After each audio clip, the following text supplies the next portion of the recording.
तो 5वां अध्याय चल रहा है श्रीमद् भागवतम का, first canto 5th chapter, and we have done shloka till 25, श्लोक नंबर 25 तक हम कर चुके हैं। और एक बार दोबारा से रिकैप कर देती हूँ कि ये 5वां अध्याय क्या है। चौथे अध्याय में शौनक ऋषि ने प्रश्न पूछे थे, 3 प्रश्न। How did Vyasadev got the inspiration to write Bhagavatam? So this 5th chapter and 6th chapter is an answer to that question. तो जो हम ये अध्याय पढ़ रहे हैं इसमें नारद जी व्यासदेव जी के पास आए हैं और नारद जी अपनी कथा सुना रहे हैं। पहले तो उन्होंने बताया कि व्यासदेव जी आपने क्या गलती की है, और फिर उसके बाद बता रहे हैं कि भाई भगवान की कथाओं का आपको ज्यादा खुलकर महिमा बतानी चाहिए, सभी का उससे कल्याण होने वाला है, और बाकी जो आपने बताया उससे कल्याण नहीं होने वाला, उससे वो फंसे ही रहने वाले हैं। इसलिए आप श्री कृष्ण की दिव्य कीर्ति बताइए लोगों को, जिससे लोग समझ सकें। और इस बात को स्थापित करने के लिए एग्जाम्पल भी दे रहे हैं। और क्या एग्जाम्पल दे रहे हैं? अपना खुद का, कि मैं इतना महान भक्त कैसे बना श्री कृष्ण की लीलाओं को पढ़कर सुनकर। तो पिछली बार हमने बताया था कि नारद जी के 3 जन्म हुए थे। पहले ब्रह्मा जी के मानस पुत्र के रूप में, फिर उसके बाद गंधर्व के रूप में, और फिर अब ये जो जन्म है जिसकी कथा नारद जी बता रहे हैं वो एक दासी पुत्र के रूप में जन्म हुआ उनका। और जैसे ही जन्म हुआ तो 5 साल की आयु ही थी, तब उनकी माता के घर के पास जो एक दासी थी, उनके घर के पास भक्त रहने आए चतुर्मास के समय, 4 महीने जो रेनी सीजन का होता है, वर्षा ऋतु के। तो चतुर्मास आने वाला है तो आप लोग भी तैयार हो जाइए। चतुर्मास आएगा तो उस समय आप 4 महीने में अपनी अपनी कुछ ना कुछ वाव ले लीजिए। सोच के रखिए क्या वाव लेना है। Anything that you want to give up which is averse to your Krishna consciousness, some bad habit that you have, or you want to get up early in the morning, or you want to have some good habits in Krishna consciousness, or you want to read some particular books. तो मैं generally ये करती थी कि 4 महीने में 4 किताबें complete करूंगी, ऐसा वाव ले लेती थी। सो इस तरीके से आप कुछ भी वाव्स ले सकते हैं जो आपकी कृष्ण भक्ति में आगे बढ़ने के लिए हेल्पफुल हो। जो लोग जप नहीं करते वो जप करने का वाव ले सकते हैं, जो कर रहे हैं और 16 पे नहीं पहुंचे हैं तो वो ऐसा वाव ले सकते हैं कि धीरे धीरे बढ़ा सकते हैं इन 4 महीनों में। तो something special has to be done in these 4 months। चलिए, तो नारद मुनि अब अपना पास्ट लाइफ बता रहे हैं। तो उसमें सिर्फ प्रसंग केवल एक कहानी नहीं है कि मैं कैसे वहां था और मैंने उनकी सेवा की, उन भक्तों की, उनके मुख से हरि कथा सुनी और उससे मैं शुद्ध हो गया, और उस शुद्धि के कारण धीरे धीरे फिर मैं महान भक्त नारद बना। तो कथा तो यही इतनी सी ही है, मगर इस कथा के अंदर श्लोक जितने भी हैं उन श्लोकों में ये 9 जो स्टेजेस है श्रद्धा से प्रेम तक की, इन 9 स्टेजेस को, जिसको हर एक भक्त को इन स्टेजेस से ही जाना होता है, उसका डिस्क्रिप्शन नारद जी ने किया है। तो हमने शायद आसक्ति और रुचि तक की स्टेजेस का नारद जी के जीवन काल में कैसे आई वो स्टेजेस हम पढ़ चुके हैं। अब हम आसक्ति भाव और प्रेम की स्थितियों को पढ़ने वाले हैं। प्रेम की स्थिति का डिस्क्रिप्शन इस चैप्टर में नहीं होगा, वो अगले चैप्टर में होगा। तो अभी आसक्ति और भाव की स्थिति तक जाएंगे। तो भाव की स्थिति एक्चुअल में तो वो स्थिति है जहाँ व्यक्ति को भगवान के साक्षात दर्शन हो जाते हैं। भाव की स्थिति ऐसा स्थिति है जहां पर तीनों गुणों से भक्त ऊपर उठ चुका होता है और ब्रह्मभूत लेवल पर आ जाता है, यानी कि तीनों गुणों से अतीत हो जाता है। तो ये हम लोगों ने नारद जी के स्पिरिचुअल जर्नी से देखा था। 25 श्लोक तक हमने किया था। आज हम 26वां श्लोक ऑनवर्ड्स कर रहे हैं, यानी कि आसक्ति और भाव की स्थिति पर कैसे नारद जी पहुंचे। और फिर अगले अध्याय में, इसी अध्याय में 28वें से और फिर अगले अध्याय में डिटेल में प्रेम की स्थिति का वर्णन करेंगे। चलते हैं हम लोग।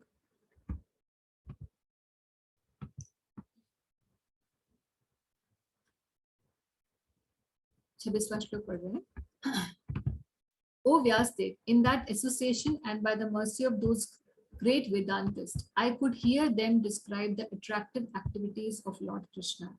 and thus listening attentively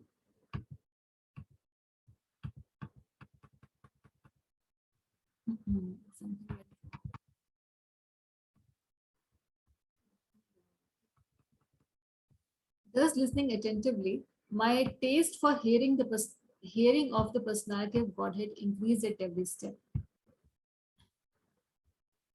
तो उनके एसोसिएशन में रहते रहते नारद जी को रुचि आने लगी और हर पद पद पर उन्हें मन करने लगा कि बस मैं कृष्ण के मनोहर चरित्र के बारे में सुनता चला जाऊं।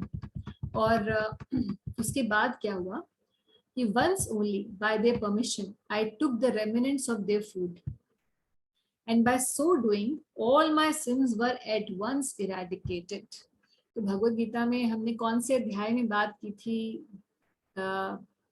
फूड इन 3 मोड्स, याद है आपको? हाँ माता जी। तो कौन से चैप्टर में था फूड इन 3 मोड्स?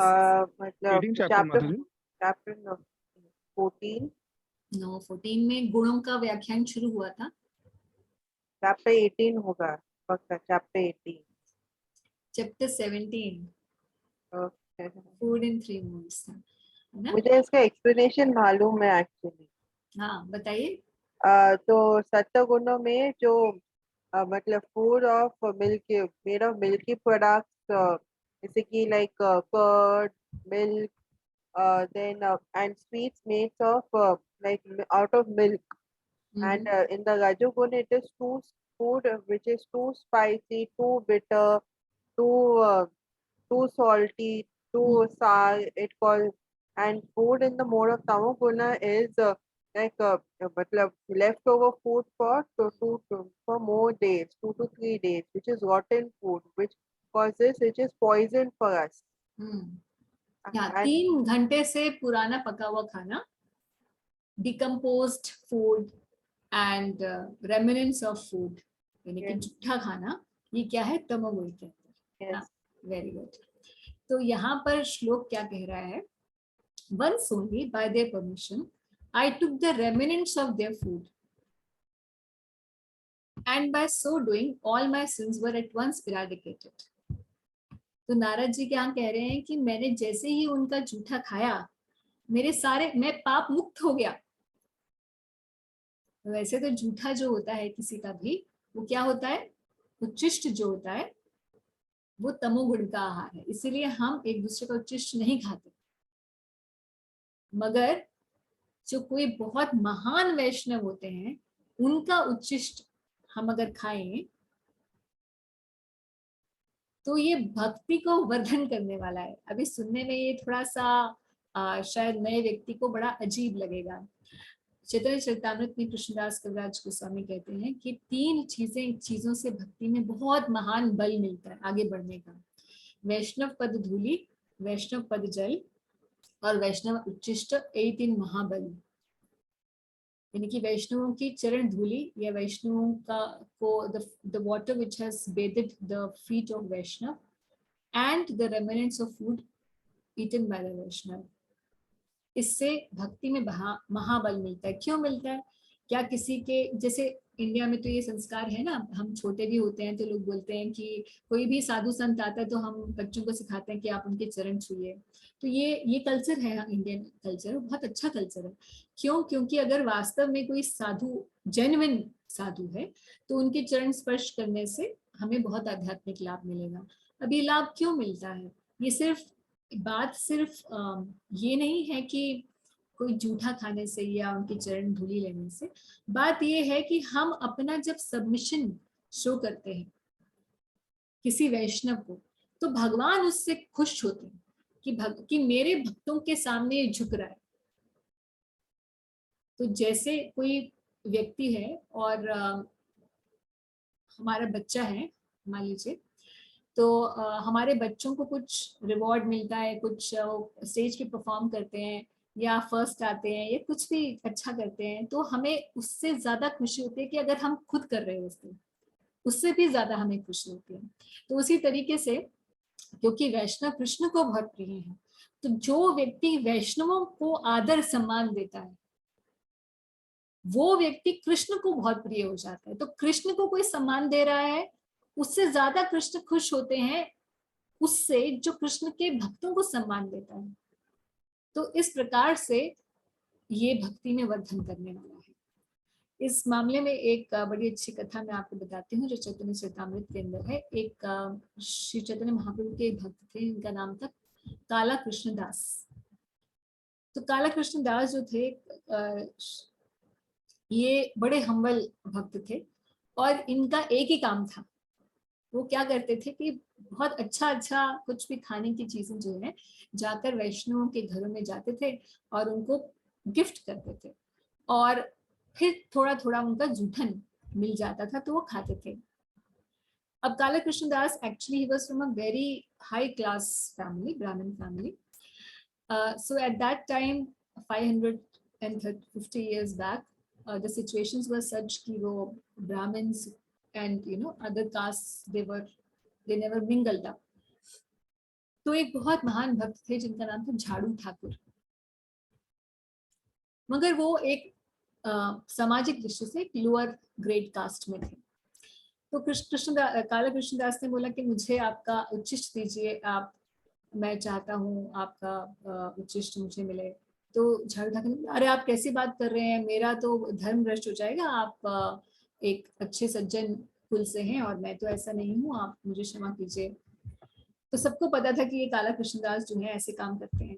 तो झाड़ू ठाकुर ने तो बिल्कुल अलाउ नहीं किया। तो एक बार उन्होंने बोला ठीक है कोई बात नहीं, आप अलाउ नहीं कर रहे। तो वो खूब सारे आम लेकर गए झाड़ू ठाकुर के घर पे और मिलने के लिए गए नॉर्मली, और उन्हें खूब सारे आम भेंट करके आए।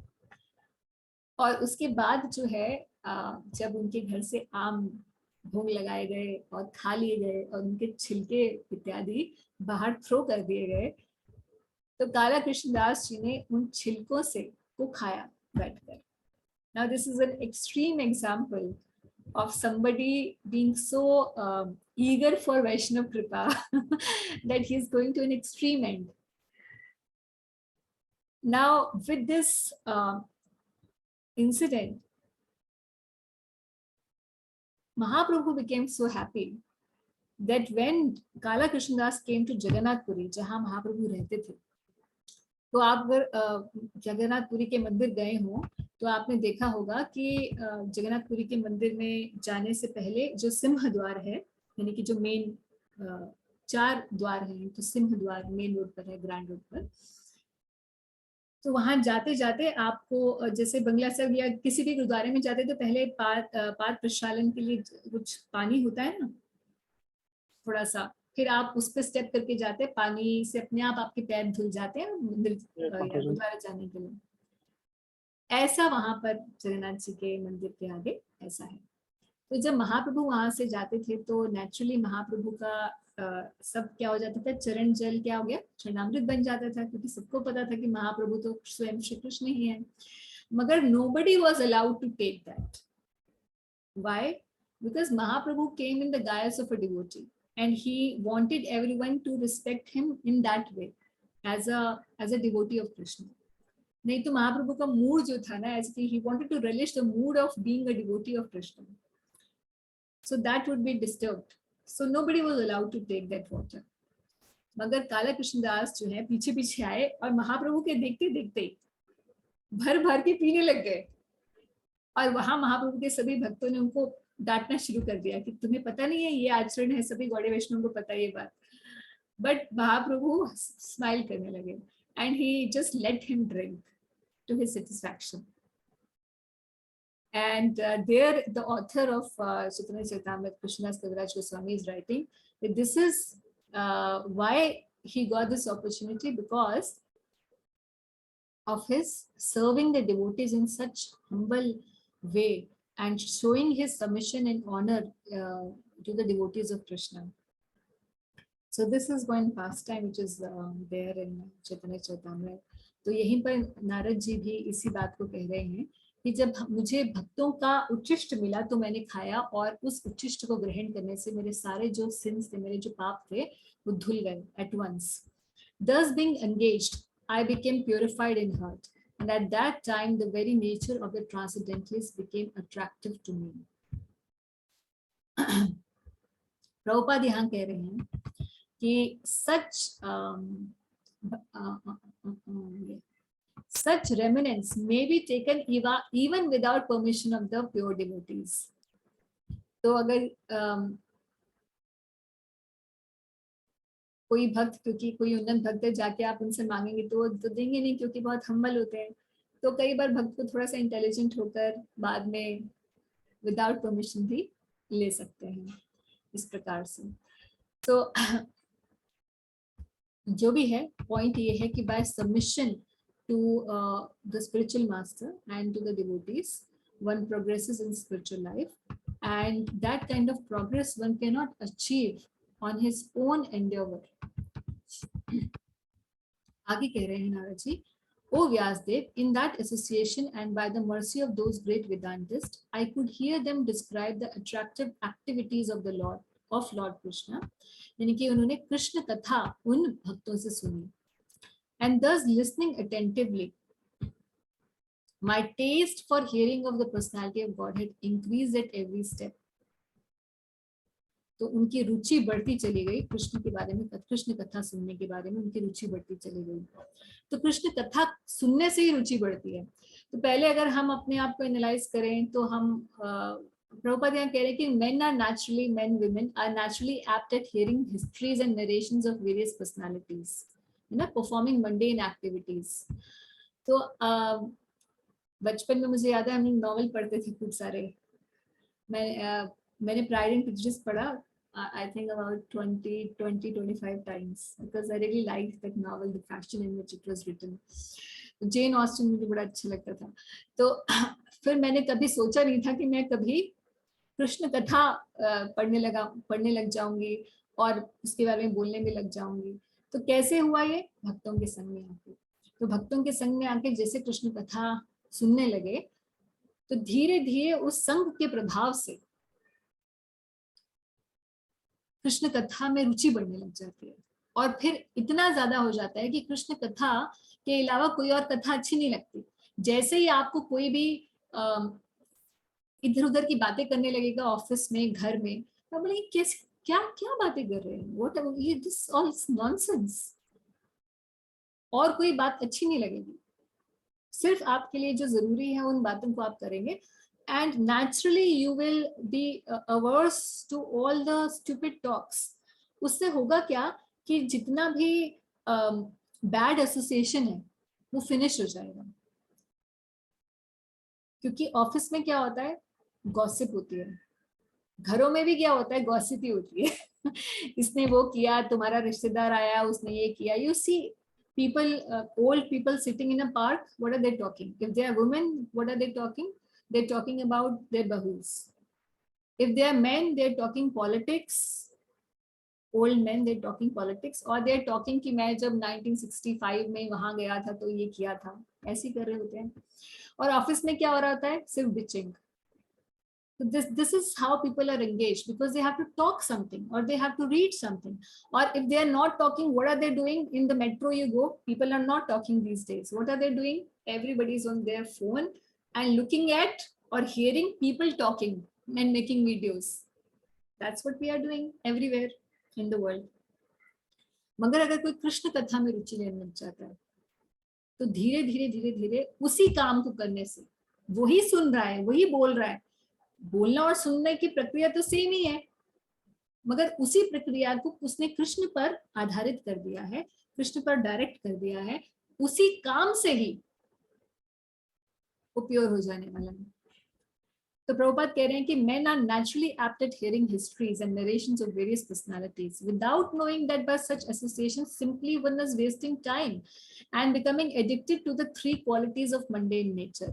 तो जैसे जैसे लोगों का हम संग कर रहे हैं, यानी कि जिस कभी आप YouTube पे वीडियो देख रहे हैं या शॉर्ट्स देख रहे हैं या whatever जो भी आप पढ़ रहे हैं, उन सब से जैसे क्वालिटी में वो है ना, वैसा आप बन जाने वाले हैं। तीनों गुणों के प्रभाव आप पर वैसे ही आने वाला है जिस व्यक्ति का आप संग करने वाले हैं, जिस चीज का आप संग करने वाले हैं, वो किस गुण में है वैसे ही आप में भी आ जाने वाला है। तो नारद जी कह रहे हैं, oh great sage, as soon as I got taste for taste of the personality of Godhead, my attention to hear of the Lord was unflinching attention. And as my taste developed, जैसे जैसे कृष्ण कथा में मेरा test बढ़ता चला गया, क्या कह रहे Narad ji, I could realize that it was only in my ignorance that I had accepted gross and subtle coverings. For both the Lord and I are transcendental. तो ये वो स्थिति आ गई नारद जी की जब उन्हें आत्म साक्षात्कार हो गया. अभी भगवत साक्षात्कार पेंडिंग है नारद जी का. तो आत्म साक्षात्कार और भगवत साक्षात्कार ये दो अलग अलग स्टेजेस होती हैं. ज्यादातर वर्ल्ड रिलीजन्स भगवत साक्षात्कार के ऊपर काम नहीं करते क्योंकि भगवत तत्व के बारे में उन्हें पूरा ज्ञान भी नहीं होता. ज्यादातर सिर्फ यही ज्ञान होता है कि भगवान कोई एक एनर्जी है या निराकार है या ऑल माइटी है. यही है बस अंडरस्टैंडिंग वर्ल्ड रिलीजन्स में, जितने भी वर्ल्ड रिलीजन्स हैं. मगर ये सब लोग जरूर मानते हैं कि हम आत्मा है और हमें एक लेवल पर, हम शुद्धिकरण के एक बाद एक लेवल पर आ जाएंगे जब हम ये समझ जाएंगे कि हम आत्मा है, इस शरीर से ऊपर कुछ है. तो आत्म साक्षात्कार की बात तो करते हैं सभी धर्म, मगर भगवत साक्षात्कार के विषय में बहुत ज्यादा पता नहीं होता. आत्म साक्षात्कार का मतलब है जब व्यक्ति को ये पता चल जाए कि मैं शरीर नहीं, मैं आत्मा हूँ, और सिर्फ पता ही नहीं लग जाए, उसे ये रियलाइजेशन भी हो जाए. तो बाकी रिलीजन्स में या बाकी जितने भी पाथ्स हैं उसमें ये रियलाइजेशन बहुत लेट आती है. मगर अगर हम वैष्णव सिद्धांत देखें, किसी भी वैष्णव सिद्धांत को पकड़ ले, चारों वैष्णव सिद्धांतों में से, तो पहले से ही ये सिखाया जाता है, फर्स्ट डे से ही आत्मा के विषय में ज्ञान दिया जाता है. भगवान के विषय में तो खुल के ज्ञान है ही है, मगर आत्मा के विषय में ज्ञान दिया जाता है. भगवत गीता में भी सबसे पहला ज्ञान जो दिया गया था वो आत्म साक्षात्कार का ही ज्ञान दिया गया था कि आप ये शरीर नहीं हो, आप आत्मा हो. सेकंड चैप्टर में जैसे ही भगवान ने बोलना शुरू किया तो पहली बात उन्होंने यही बताई. तो आत्म साक्षात्कार का मतलब क्या है कि ये जान जाना कि तुम ये शरीर नहीं हो, और ये जितनी भी जो कवरिंग्स हैं, ये की बॉडी है, इट्स लाइक ए कवरिंग. देहिनो अस्मिन् यथा देहे कौमारम यौवनम जरा. तो ये शरीर बदलता रहता है, नित्य बदल रहा है, ये it's a covering. And so is the mind, intelligence and false ego. Subtle body की कवरिंग भी एक कवरिंग है. तो नारद जी कह रहे हैं कि मैंने रियलाइज किया उस स्थिति पर कि केवल अज्ञान के वश, in only in my ignorance I had accepted gross and subtle coverings. केवल अज्ञानता की वजह से, भगवान को भूलने की वजह से ही मुझे ये ग्रॉस और सटल कवरिंग्स लेनी पड़ी. तो अब इसी शरीर के अंदर है अभी नारद जी, और बच्चे ही हैं, अभी 5 साल का बच्चा है, और उसको ये समझ आ गया, आत्म साक्षात्कार हो गया कि मैं ये शरीर नहीं हूँ, ये मन बुद्धि अहंकार और ये जो मुझे पंच भौतिक शरीर दिख रहा है वो मैं नहीं हूँ. इस स्थिति पर आने को कहते हैं आत्म साक्षात्कार हो जाना. भगवत साक्षात्कार का मतलब है ये जान जाना कि भगवान कौन है, उनके दर्शन प्राप्त करना, भगवान को जानना, अपना रिलेशनशिप भगवान के संबंध में क्या है, हमारी भगवान के साथ क्या सेवा है, हमारा एक पर्टिकुलर, एक से तो सबको पता है, ऐसे तो इन जनरल तो हमें पता ही है कि हम भगवान के अंश हैं. भगवत गीता के द्वारा हमें पता है कि हम भगवान की सेवा के लिए हम बने हैं. ये सब बातें तो है, मगर उस सेवा में भी फिर आगे बहुत सारा और डिटेल है कि 5 प्रकार के रस होते हैं, उसमें से हमारा स्थायी रस क्या है भगवान के साथ, और उस संबंध को कैसे हम पुनः प्राप्त करते हैं. नारद जी का संबंध भगवान वैकुंठपति नारायण के साथ है, और कैसा संबंध है, सेवक का संबंध है. तो दास्य रति में, दास्य रति ही उनकी स्थायी रति है नारद जी की.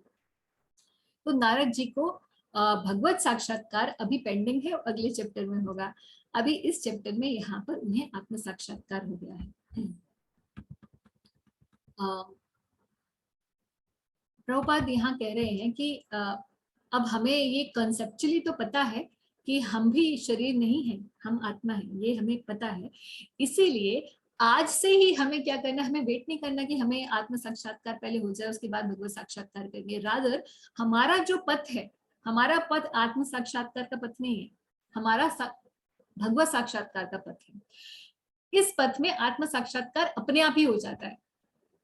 तो फिर क्या कुछ ऐसे भी पथ हैं जो सिर्फ आत्म साक्षात्कार के हैं? बहुत सारे हैं। आप बताएंगे कौन से जो केवल आत्म साक्षात्कार तक रुक जाते हैं?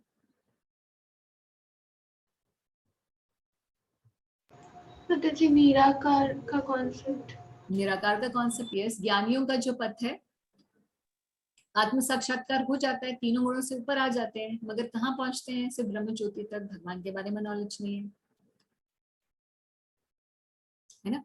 तो इस और भी बहुत सारे हैं। मतलब मोस्टली अगर आप वैष्णव सिद्धांत को, वैष्णव लाइंस को छोड़ दीजिए, बाकी जितने हैं वो सब ऐसे ही। प्रभुपाद कह रहे हैं कि जब हमें ये पता चल चुका है अभी कि we are not this body, then we should be using this body, both gross and subtle, in the service of Lord, to whom it belongs. Let's read what he is saying. Since the gross and subtle bodies are emanation from the personality of Godhead, and the knowledge of light permits one to engage both of them in the service of Lord. The gross body, how should we use gross body in service of Lord? As in bringing water, cleansing the temple, making obeisances, यानी कि प्रणाम करना भगवान को, भगवान का मंदिर साफ करना, पूजा अर्चन करना इत्यादि. The path of archan or worshipping the Lord in the temple involves engaging one's gross body in the service of Lord. इसीलिए हमारी इंद्रियों की शुद्धि बहुत अच्छे से होती है जब हम अपने हाथों पैरों से, जो हमारे शरीर से, मतलब हम सेवा करते हैं भगवान की, तो हमारी इंद्रियां बहुत जल्दी शुद्ध होती हैं. सटल बॉडी के लिए क्या करें? मन को पवित्र कैसे, मन, माइंड, इंटेलिजेंस और ईगो को कैसे पवित्र किया जाए? प्रभुपाद कह रहे हैं similarly the subtle body, subtle mind should be engaged in hearing the transcendental pastimes of the Lord, thinking about them and chanting his name. So chanting, we to thought chanting to has to be done only with the mouth and we have to hear, so it's only the function of our tongue and our ear. No, chanting means involving three things: hearing through our ears, speaking through our mouth, engaging the tongue, and the mind.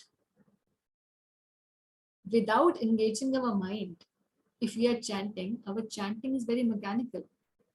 ऐसा जब करके एक तो हमें रस नहीं आता, हमें बड़ा मैकेनिकल लगता है, और हमें ऐसा भी लगने लग जाता है कि why am I doing this? सिर्फ मैं सिर्फ बड़बड़ा रहा हूँ हरे कृष्णा, तो हम ऐसे बड़बड़ाते रहते हैं. तो कुछ समय के बाद अगर हम अपने मन को नहीं लगा रहे होते जप में, तो कुछ समय के बाद हमें इतना नीरस लगने लग जाता है कि हमें लगता है हम क्यों करें इसको, इससे मेरा क्या शुद्धिकरण हो रहा है, मुझे कुछ लग नहीं रहा है इससे मेरी शुद्धि हो रही है. अगर आपको वास्तविक शुद्धि चाहिए, अगर आप चाहते हैं कि आपको चैंटिंग का इफेक्ट फील हो अपने जीवन में, तो मन को भगवान की सेवा में लगाना बहुत जरूरी है जब के समय. तो कैसे लगाएं? उसके बहुत सारे तरीके हैं.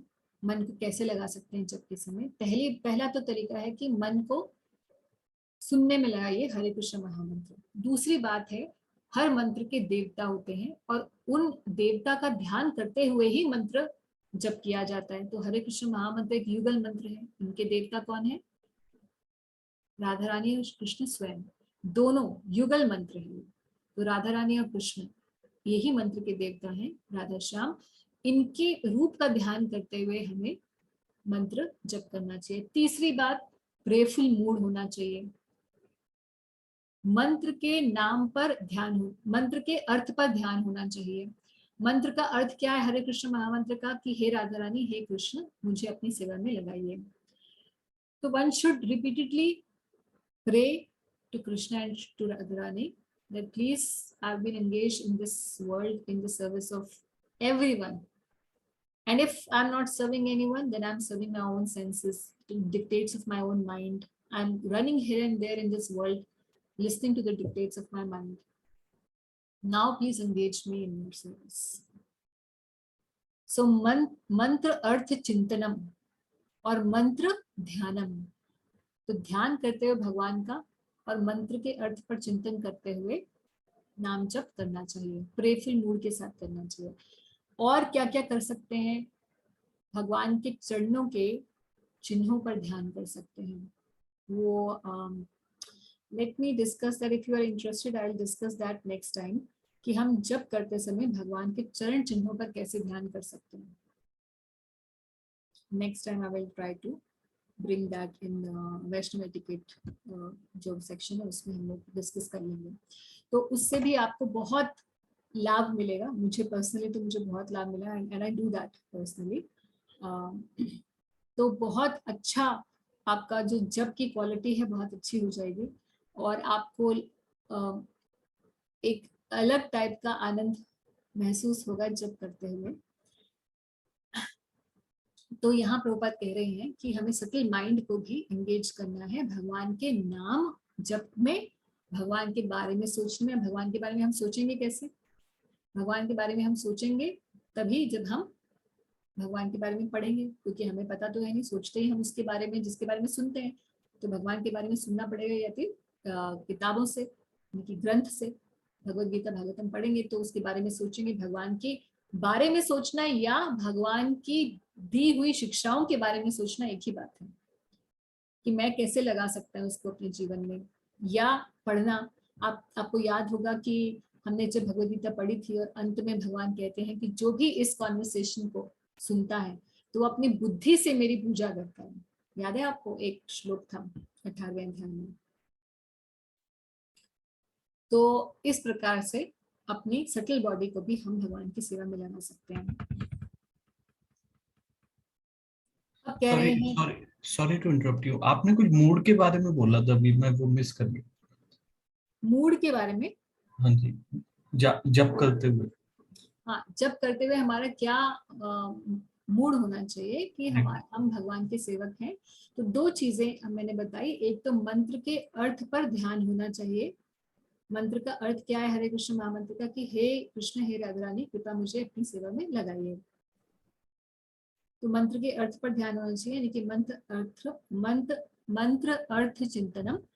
और दूसरी बात, भगवान यानी कि जो मंत्र के देवता हैं उनका ध्यान होना चाहिए, यानी कि राधा कृष्ण जो युगल मंत्र है हरे कृष्ण महामंत्र जी जी, तो उन पर ध्यान होना चाहिए। जी, कृष्ण और राधा रानी का ध्यान करते हुए में जप करना चाहिए। जी, थैंक यू।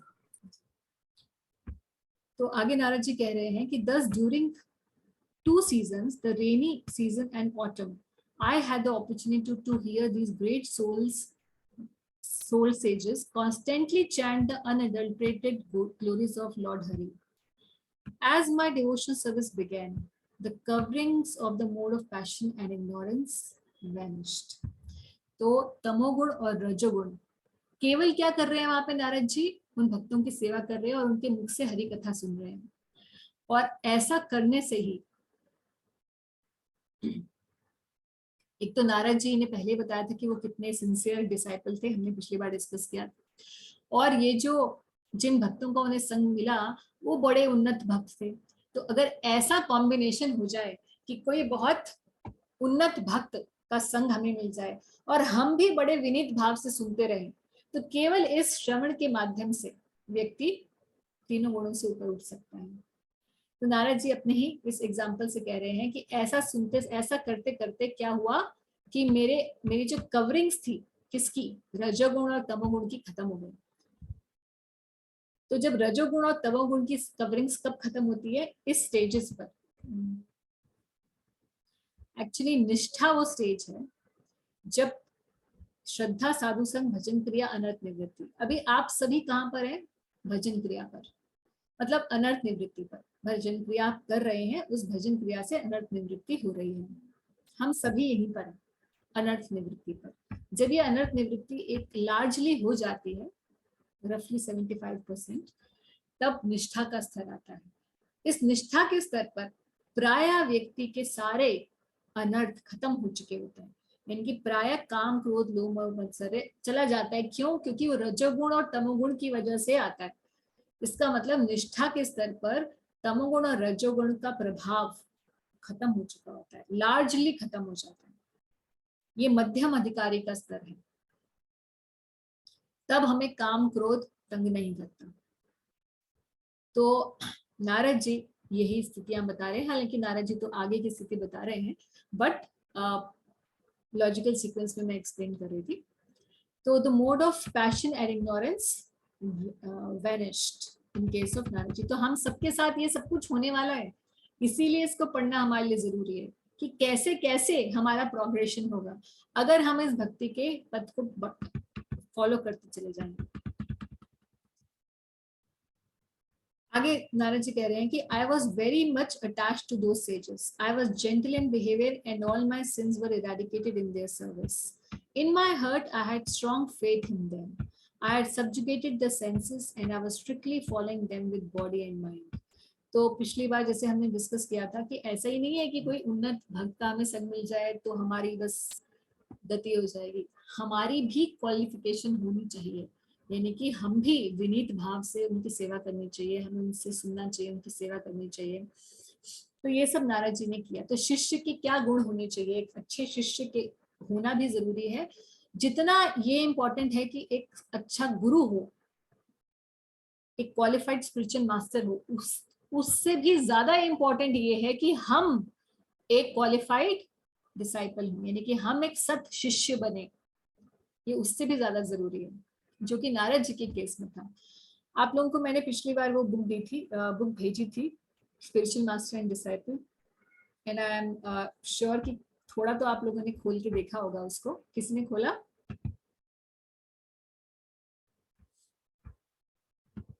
अभी फिलहाल नहीं माता जी।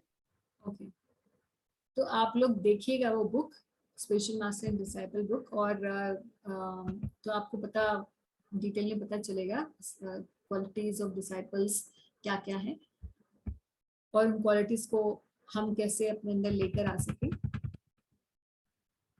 तो आगे नारद जी क्या कह रहे हैं कि एज दे वर लिविंग, जब वो जाने लगे, यानी कि वो समय समाप्त हो गया था और अब उन्हें जाना था उन भक्तों को वहां से, तो क्या हुआ? Those Bhakti Vedantas who were very kind to poor-hearted soul instructed me in that most confidential subject which is instructed by the personality of Godhead himself. तो कौन सा ऐसा सब्जेक्ट मैटर है जो कृष्ण ने स्वयं ही बताया है? मोस्ट कॉन्फिडेंशियल सब्जेक्ट मैटर, भक्ति, Surrendering, भक्ति, surrendering to God. Surrendering, yes. तो 18वां अध्याय भगवद गीता का, जिसमें भगवान बताते हैं कि most, now I am going to speak the most confidential subject matter. 18 chapter में अर्जुन को भगवान कहते हैं ना, सर्वधर्मान् परित्यज्य मामेकं शरणं व्रज अहं त्वं सर्वपापेभ्यो मोक्षयिष्यामि मा शुचा। तो वो है मोस्ट कॉन्फिडेंशियल सब्जेक्ट मैटर कि भगवान की शरणागति स्वीकार करना। चैप्टर जो- 9 भी उसी पर है माता जी। जी, चैप्टर 9 राजगुह्यम। हाँ राजगुह्य, हाँ, मगर वहां पर भगवान कहते हैं कि मैं आपको गुह्य बात बताने वाला हूँ। फिर उसके जी। आगे के चैप्टर्स में भगवान कहते हैं मैं आपको गुह्यतर बात बताऊंगा। फिर अंत में 18वें अध्याय में आके भगवान बोलते हैं कि मैं आपको परम गुह्य ज्ञान देने वाला हूँ, इसे अपने कल्याण के लिए मुझसे सुनो। 18th चैप्टर में भगवान कहते हैं। So I think it is some words, it should be 1853 I guess or 1852 something like that, क्योंकि उसके बाद फिर भगवान ब्रह्मभूत प्रसन्नात्मा 1854 में बोलते हैं। 1855 में बोलते हैं कि भक्त्या माम अभिजानति, भक्ति द्वारा ही मुझे जाना जा सकता है। फिर 1865 में बोलते हैं मन मना भव मद भक्तो मदयाजी माम नमस्कुरु, मेरे भक्त बनो, मुझे प्रणाम करो। और 1866 में भगवान कहते हैं सर्वधर्मान् परित्यज्य मामेकं शरणं व्रज। तो इस प्रकार से वो जो 4-5 वो श्लोक हैं परम गुह्य ज्ञान के, तो वो जो परम गुह्य ज्ञान भगवान स्वयं दिया अर्जुन को, और किसको दिया? उद्धव जी को भी दिया उद्धव गीता में। वही ज्ञान इन भक्तों के द्वारा नारद जी को प्राप्त हुआ। और देखिए हम लोगों को भी वो ज्ञान प्राप्त तो हुआ है और प्रभुपाद जी के माध्यम से, मगर हमारे अंदर उतना चेंज नहीं है, नहीं? तो मजे की बात ये है कि हम नारद जी जैसे अच्छे डिसाइपल अभी नहीं बने, है ना?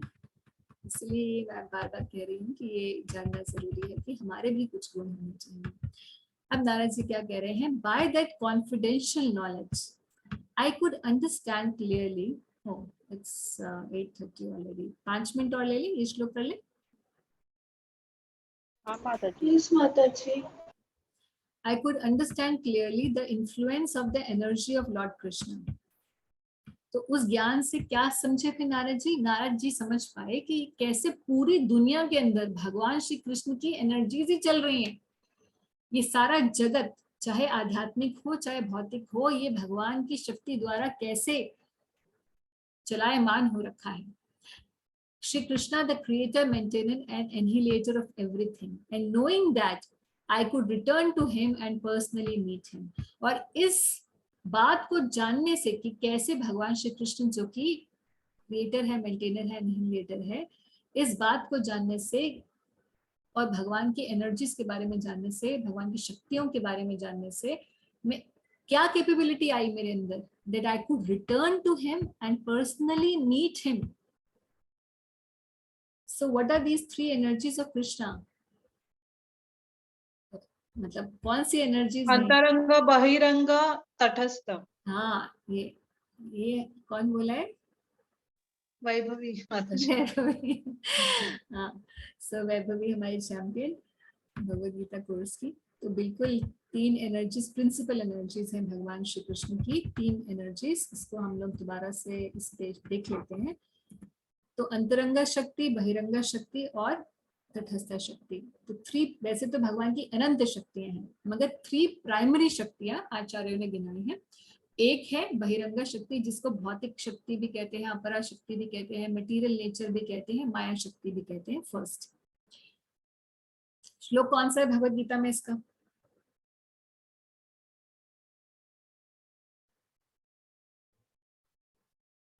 बोलो बोलो भाई, भगवद गीता भूल गए हो? क्या माताजी, क्या क्या क्वेश्चन था? श्लोक कौन Sorry. सा है? माया शक्ति के बारे में कौन सी श्लोक है? मटेरियल एनर्जी के बारे में वो भगवद गीता। चैप्टर 2 में था ना, वो चैप्टर 2 में इसमें they have given the example of a son and इसमें 3 होते हैं। मुझे एग्जैक्टली चैप्टर याद नहीं है, बट इसमें 3 होते हैं। इसमें ब्राह्मण, परब्रह्मन और नहीं, परमात्मा। नहीं, वो तो 3 stages of absolute truth है। 3 levels of understanding absolute truth। मुझे याद नहीं आ रहा है कौन सा है। एक श्लोक है वहाँ पे, वो टर्म था मम माया दुरत्वाय, वो हाँ, वाला हाँ। श्लोक। ये 7:14 भी एक श्लोक है जिसमें भगवान कह रहे हैं कि ये जो माया है वो मेरी शक्ति है और ये बहुत दुरत्या है। मामे वे प्रपद्यन्ते माया में तम तरन्ते। 7:14।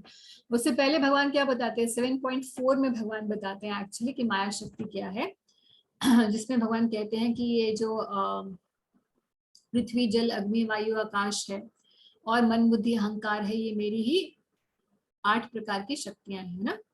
याद है आपको 7.4 श्लोक? हाँ हाँ माताजी, अभी याद आया। भूमिरपो अनल वायु खनमुनो बुद्धिरेव च अहंकारिति यम्मे भिन्ना प्रकृति अष्टधा। तो ये माया शक्ति के बारे में। और तटस्थ शक्ति के बारे में कौन सा श्लोक है?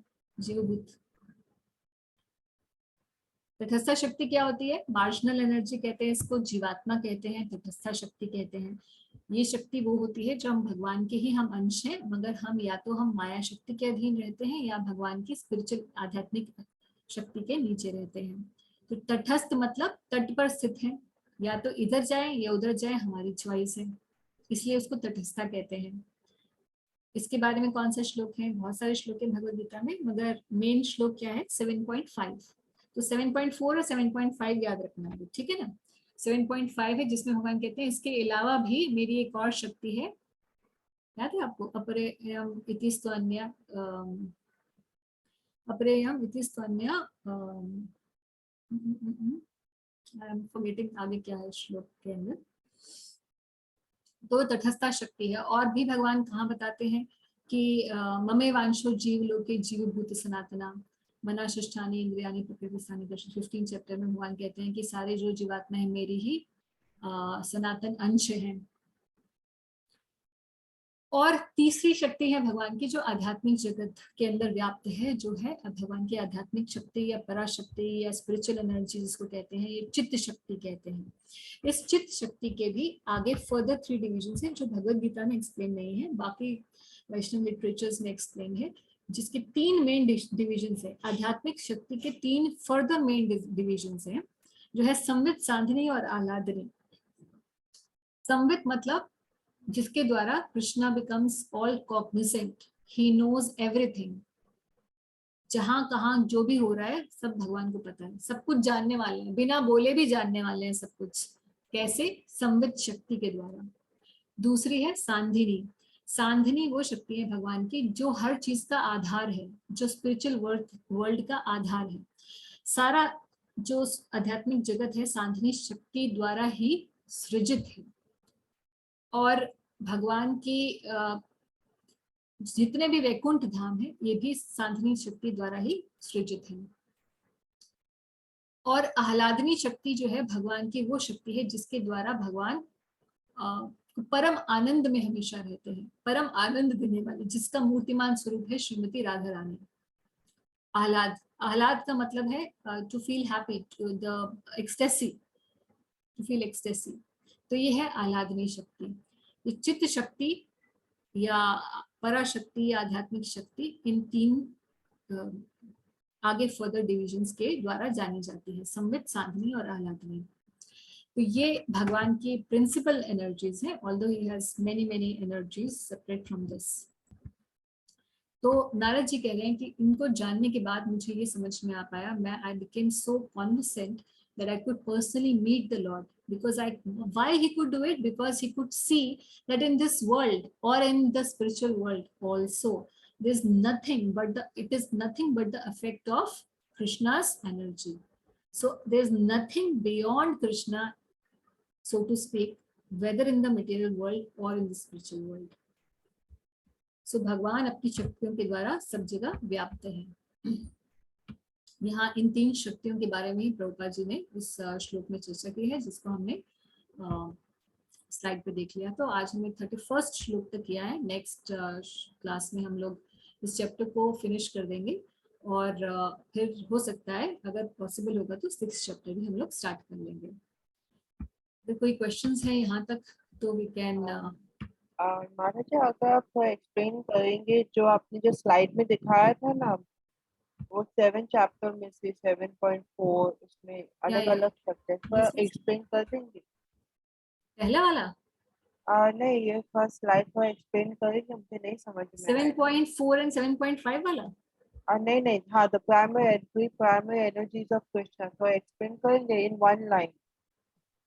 3 प्राइमरी एनर्जीज ऑफ कृष्णा। पहली है मटेरियल एनर्जी, ओके, जो सी 7.4 में है भगवद गीता के। सेकंड है मार्शलियन एनर्जी, जो जीवात्मा है, हम लोग सब, आप सब, हम सभी जीवात्मा, जो कि मार्शलियन एनर्जी या तटस्थ शक्ति है। और तीसरी है भगवान की स्पिरिचुअल एनर्जी, आध्यात्मिक शक्ति, जिसको पराशक्ति कहते हैं। एंड ये संवित, सांधिनी, ये भगवद गीता के अंदर ये डिटेल नहीं है, सिर्फ पराशक्ति के बारे में ये है कि जैसे महात्मा नाम अस्तु माम पार्था देवीं प्रकृति आश्रिता, तो यही बताया कि देवी प्रकृति है, पराशक्ति है और महात्मा जन उसी के अंडर रहते हैं। तो श्लोक है भगवद गीता में 9th चैप्टर में, महात्मा नाम अस्तु माम पार्था देवीं प्रकृति आश्रिता, ये श्लोक है जहाँ पे भगवान इसके बारे में बता रहे हैं, मगर further detail of that is not in there. Samvit, Sandhini, Ahladini ये वैष्णव लिटरेचर से मैंने आपको बताया। ओके, एक्चुअली मुझे मीनिंग समझ में आ गया भगवद गीता का, and I have just recently started practising the recitation of shlokas. I'm not very thorough with it as yet, but I've understood the meaning somewhat. I've understood the meaning. Yeah. So ये actually very new to me, these words. पर जब मैंने पढ़ा है गीता पे, पर ये words बहुत नए लग गए। नहीं लगे आपको? एक्चुअली मैंने इसीलिए इंग्लिश में भी लिख दिया, और जो जो भी नामों से जाने जाता है ना, इसलिए मैंने सारे लिख दिए, मटेरियल एनर्जी और / भौतिक शक्ति या पराशक्ति या माया शक्ति, इसलिए क्योंकि आपने अलग अलग टर्मिनोलॉजीज, कई बार भगवत गीता में ही सेम चीज के लिए भगवान ने अलग अलग टर्मिनोलॉजीज भी यूज की हुई हैं। So you don't get confused, I will send you the slide so that you know exactly the synonyms of each of them. माता जी, योग माया इज आह्लादनी शक्ति, राइट? मैं राधा रानी। नहीं, योग माया इज नॉट आह्लादनी शक्ति, योग माया एक्चुअली संवित शक्ति। So योग माया is not Radha Rani? No. Is it Subhadra? आह्लादनी शक्ति।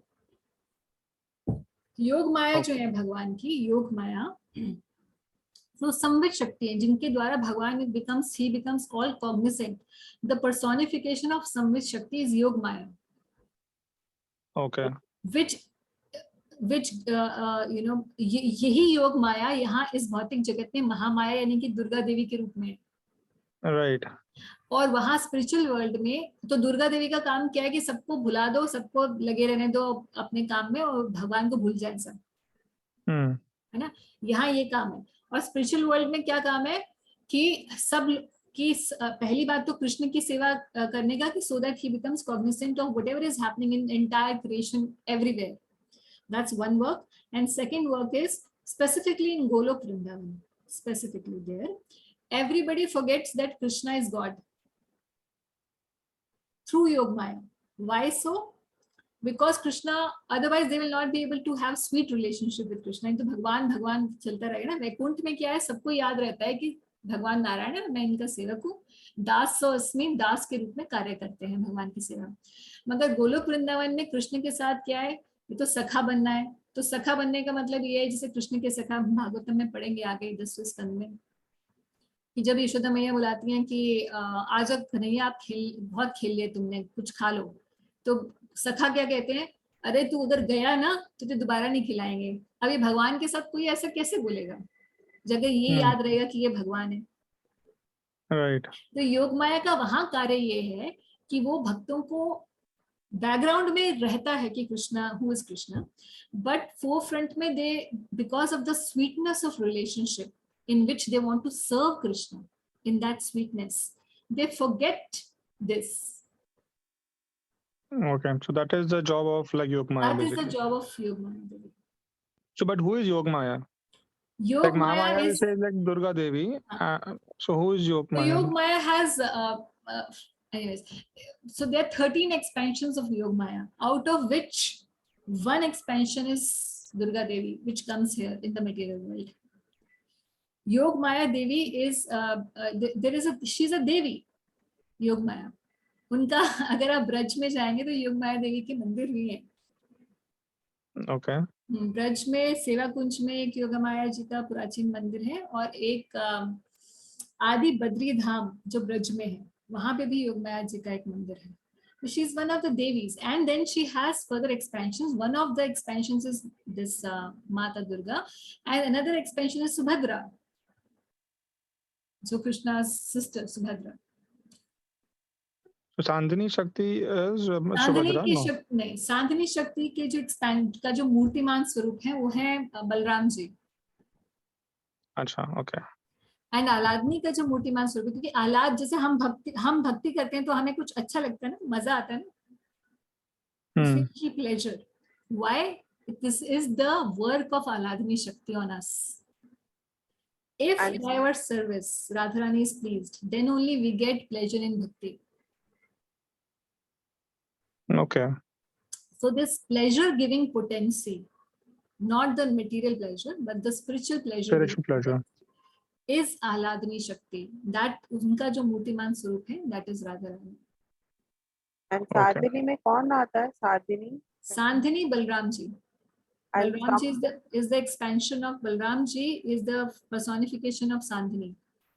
इसीलिए आप देखते हैं कि बलराम जी का एक्सपेंशन क्या है, अनंत शेष। अनंत शेष के फन पर सारा ब्रह्मांड टिका हुआ है, सुना है ना आपने? Yeah. हाँ, तो मटेरियल और स्पिरिचुअल वर्ल्ड के आधार बनते हैं सांधनी शक्ति के द्वारा। तो ये तो प्रोटेक्टर। साधनी मतलब protector. No no no no, ये नॉट प्रोटेक्टर, आधार। सच्चिदानंद, ये सच्चिदानंद है, ऐसे ही है सच्चिदानंद। सच्चित आनंद जो है, हाँ वो भी यही है, सच्चित और आनंद, this is the same, but on the similar lines you can understand Satchidananda also. यानी सामवेद शक्ति में कौन आता है? Samaveda. Okay, again let me explain, क्योंकि एक एक करके यही क्वेश्चन आ रहा है। संवित शक्ति की का मूर्तिमान, संवित शक्ति का कार्य है भगवान को फुली कॉग्निसेंट रखना, ये कार्य है संवित। वित का मतलब ही है टू नो, जैसे वेद वित, वेद वित, है ना। तो विदुषी, विदुर, समवन हु नोज, विद्वान, ये सब वित्त धातु से आता है। तो समवित मतलब जो सब कुछ जानता है। तो समवित शक्ति का मतलब है भगवान को सब कुछ पता रहता है और इसका मूर्तिमान स्वरूप है योग माया। सांधनी शक्ति का कार्य है हर चीज का आधार रहना, हर चीज का आधार बनना, basis of everything, Sandhini of the spiritual world specifically. तो सांधनी शक्ति का मूर्तिमान स्वरूप है श्री बलराम जी। ओके ओके, समझ और गई। आह्लादनी शक्ति का कार्य है स्पिरिचुअल प्लेजर देना भगवान को भी, और जो हमें भी मिलता है आध्यात्मिक जगत में भक्तों को मिलता है, यह सेवा भगवान की करके जो हमको भी मिल रहा है वो आह्लादनी शक्ति के द्वारा है। और वो आह्लादनी शक्ति, pleasure giving potency, is Shrimati Radha Rani. So Mataji, like while terming like material energy or Mahamaya, we can say Durga Devi, and while we term spiritual energy, we can term as Yog Maya. हाँ, yes. So then we can term, right? Like Yes. spiritual energy is like Yog Maya. हाँ, तो ऐसे ही हम देखें कि किसी का अब आज तो मुझे नहीं लगता ये स्वागता, बट आपको याद होगा स्वागता ने एक क्वेश्चन पूछा था कि बंगाल में कई बार लोग ये भी पूछते हैं कि भाई गोपियों ने भी तो कात्यायनी जी का व्रत किया था in order to get Krishna as their husband. याद है ये क्वेश्चन पूछा था स्वागता ने? यस माता जी। जी माता जी। है ना। तो आप देखेंगे भागवतम में तो गोपियां क्या बोलती हैं, मतलब वहां श्लोक जो आता है कि वो क्या मंत्र उच्चारण करती थी कात्यायनी जी की सेवा में। तो बोलती थी कि श्लोक के अंदर है कि योग माया महादेवी, ऐसे करके श्लोक शुरू होता है कि नंद गोप सुतम देही पति में कुरुतम नमः, ऐसे करती है कि नंद गोप सुता यानी कि श्री कृष्ण हमें पति रूप में मिले, ये योग माया देवी हमें हमारी आपसे ये प्रार्थना है। तो वहां पर वो जो लोग ये सोचते हैं ना कि माता दुर्गा की ही केवल की थी, एक्चुअली देवर वर्शिपिंग योग माया देवी who arranged, and one of the works of Yog Maya is to arrange the meetings of Krishna with his beloved devotees. That is also the work of Yog Maya Devi. माता जी फिर who is पूर्णमासी, योग माया और Mahamaya? Yeah. Okay. तो पूर्णमासी है actually, she is also, she and योग माया देवी जो और पूर्णमासी दोनों ही मिलकर, दोनों का सिमिलर वर्क है। और जो पूर्णमासी हैं वो संदीपनी मुनि, जानते हैं आप, भगवान श्री कृष्ण जिनसे गुरु ग्रहण के रूप में। यस माता जी। तो संदीपनी मुनि की माता है पूर्णमासी देवी,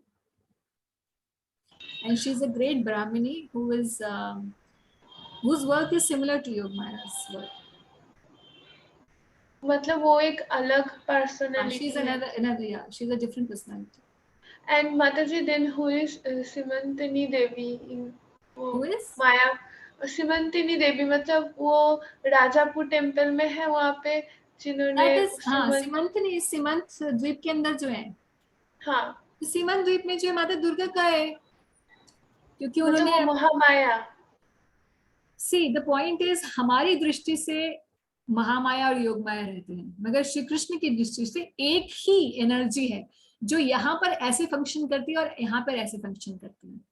मटेरियल वर्ल्ड में अलग फंक्शन है, स्पिरिचुअल वर्ल्ड में अलग फंक्शन है। जैसे मान लो कि मैं एक ही व्यक्ति हूँ, मगर यहाँ मैं आपके साथ हूँ तो मैं कृष्ण कथा कर रही हूँ, ऑफिस में जाऊंगी तो मैं अकाउंट्स कथा करूंगी।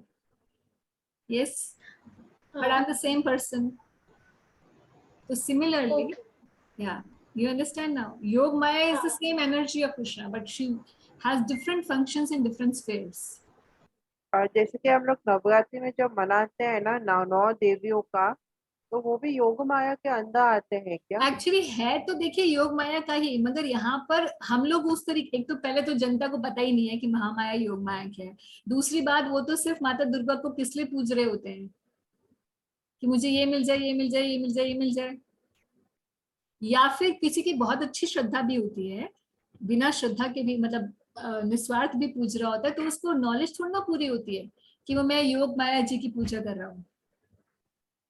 ये तो सिर्फ भक्तों को पता होता है व्हाट इज योग माया, व्हाट इज महामाया। इससे पहले आप लोगों ने तो कभी शायद सुना भी नहीं होगा। है ना। तो इवन जो वैष्णो देवी जाते हैं उनको बोले कि योग माया महामाया क्या है, उनको ये कॉन्सेप्ट्स भी नहीं पता होंगे, even though they may be worshipping her, isn't it? Okay, But so the point is, if someone with good heart, clean heart, निस्वार्थ रूप से अगर माँ देवी भगवती की कोई पूजा करता है निस्वार्थ रूप से बिना किसी भौतिक कामना के, तो बहुत तुरंत ही उसे कृष्ण भक्ति मिल सकती है उनकी कृपा से, ये बिल्कुल साफ बात है। okay. Okay. और शास्त्रों में बहुत उल्लेख है इस बात का, एग्जाम्पल्स भी हैं। बृहद भागवतामृतम एक नाम का ग्रंथ है जहाँ पढ़ेंगे कि कैसे माता दुर्गा की कृपा से, आज भी तो हमने पढ़ा ये भक्ति सिद्धांत सिद्धि ठाकुर, जो भक्ति विनोद ठाकुर जी ने उनका नाम क्या रखा था, बिमला प्रसाद। बिमला जी कौन है, माता दुर्गा ही है, योग माया।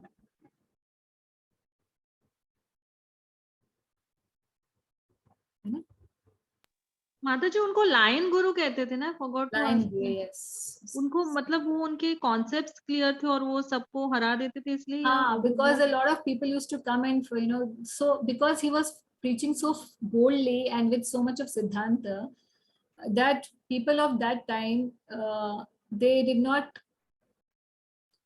feared basically to come and debate with him on spiritual subject matters. But आपने उनका वॉइस कभी सुना है क्या, मतलब ऑन समय यूट्यूब? रिकॉर्डिंग नहीं होती थी ना, but you can see a lot of literatures about him and written by him. In fact अगर आप पढ़ेंगे ना तो उनकी इंग्लिश भी आपको समझ में नहीं आएगी, मतलब हाँ माता जी वो ब्रह्म संहिता पढ़ी मैंने, संहिता, वो yes, इतना टफ है। या इट इज सो टफ कि आप उसका इंग्लिश समझ नहीं पाएंगे, very difficult to understand. His writings are extremely scholarly, not मतलब of course one thing is that tough language, मतलब इंग्लिश बहुत हाई क्लास है, and on the other hand spiritually it is so high class कि ऐसे भी समझ में नहीं आता है उनका कोई भी पैसेजेस है, मुझे पढ़ना होता है तो मैं एक बार पढ़ती हूँ, फिर दूसरा पढ़ती हूँ, फिर तीसरा पढ़ती हूँ, फिर तो सोचती नहीं प्रभुपाद जी ने इसके बारे में क्या बोला है, फिर मैं पढ़ती हूँ, उसके बाद मुझे समझ में आता है। So a lot of articles are in this book called The Harmonist. Can you see this book? The Yes. Harmonist. So there are a lot of volumes of The Harmonist. Or Ray of Vishnu hai. Ray of Vishnu is his biography. And then there is one. This is a three volumes की ये book है, भक्ति सिद्धांत वैभव करके, 3 volumes में, My God. about Wow. him, detailed his jeevani and his work, what he wrote, how he preached, and etc about his life. So ये तो मैंने पढ़ी भी नहीं है पूरी। Mataji, is this your home library? This is yeah. Okay. It's really beautiful. मतलब बहुत ही इन डेप्थ स्पिरिचुअलिटी है, मतलब स्पिरिचुअली एक्सप्लेन किया है, पर शिला प्रभुपादा जी के books compare to him is very easy to understand. Yes, Prabhupada's. Literally I fell in love with the Gita after I read the whole Gita. मैं मतलब उनसे प्यार, मतलब वो गीता से ही प्यार हो गया था एक्चुअली, वो इंटरेस्ट बढ़ गया था कि लाइक हाँ थोड़ा बहुत आता है, एंड वो खुशी भी हुई है कि हाँ मुझे गीता आता है, because of that simplicity in his language. Yes. So I Prabhupada started writes in such loving a way Gita in a that way. even anyone can understand. Yes, actually, and बहुत इंटरेस्ट भी आने लगा in a way कि like I did so many assignments Gita के ऊपर है, मुझे समझ में भी आ गया था उनका meaning of the Bhagavad Gita. Then I start इसी के थ्रू से started reciting shlokas also. Yeah, that's wonderful.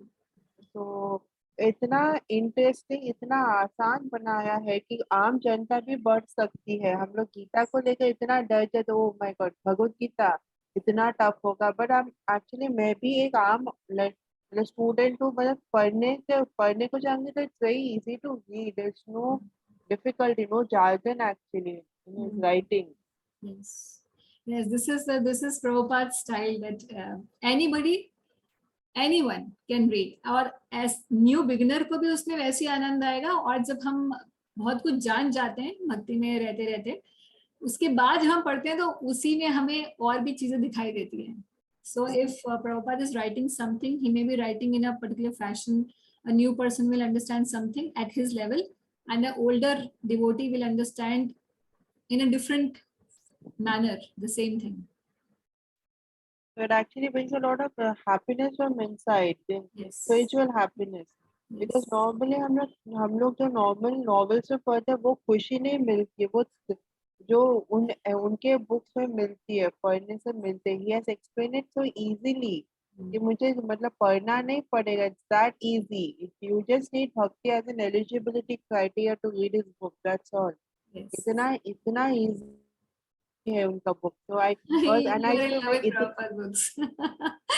no, actually मैं इतना ध्यान से गीता पढ़ती थी कि like I finished it within 2 years. Yeah. एक बार में. It was so nice, easy में भाषा में बोला है. और मैं नोट्स भी बनाती थी पढ़ते पढ़ते. इतना अच्छा है. Alright, so आज काफी समय हम लोगों ने डिस्कस कर लिया. कोई क्वेश्चन? यस माता जी, मतलब प्रीवियस सेशन उनसे मेरे 2 क्वेश्चन है. एक है वो ऑल्टर सेटिंग को लेके.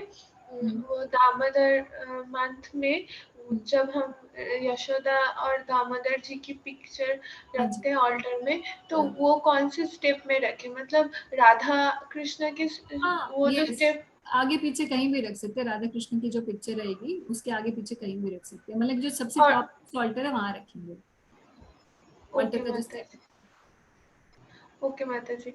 और माता जी और एक बात है, वो जो वैष्णव ड्रेसअप लेके वो जो क्लास था, वो तो मैं रिकॉर्डिंग देख रही थी, तो फिर माता जी वो कभी मतलब ऐसा कभी बोलते हैं ना कि we should dress up for Krishna, we should dress up like gopis, मतलब ये जो बात है. We should dress up like gopis? No, we should not dress up like gopis.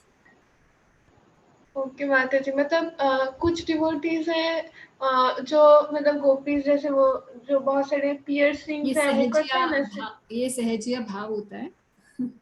To dress up like gopis. हाँ, गोपी ड्रेस पहनते हैं. गोपी dress is another thing. To dress like gopis is another thing.